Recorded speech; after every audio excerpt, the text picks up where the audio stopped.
شیرہ کوثر کو ایک روٹی پر دم کر کے کھا لو، انشاءاللہ دولت مند بن جاؤ گے۔ اللہ وہاں سے رزق دے گا جہاں سے غمان بھی نہیں ہوگا۔ آج صرف امیر کی بات ہر جگہ مانی جاتی ہے۔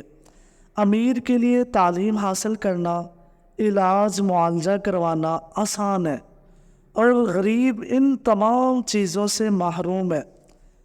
دولت کی خواہش رکھنا کوئی گناہ نہیں، بلکہ حضور نبی کریم صلی اللہ علیہ وسلم نے بھی صاحب حیثیت مسلمان کو پسند فرمایا ہے، کیونکہ وہ دین کی خدمت بہتر طریقے سے کر سکتا ہے۔ اس لیے پیارے بھائیوں اور بہنوں، میں آپ کو پیسہ، دولت، رزق کے بارے میں ایک انتہائی طاقتور، مجرب، بے حد ازمودہ عمل بتانے جا رہا ہوں۔ عمل یہ ہے کہ ایک روٹی لے لینی ہے اور اس کو 4 ٹکڑے کر لینے۔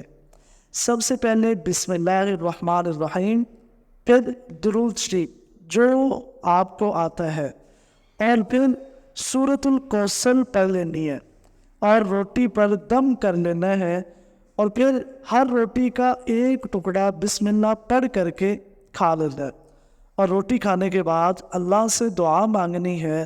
انشاءاللہ اللہ اس عمل کی برکت سے آپ کا رزق کھول دے گا اور آپ کے گھر میں دولت آنے لگے گی۔ اور یہ وظیفہ بہت سارے لوگوں نے کیا، اللہ نے ان کو امیر بنا دیا۔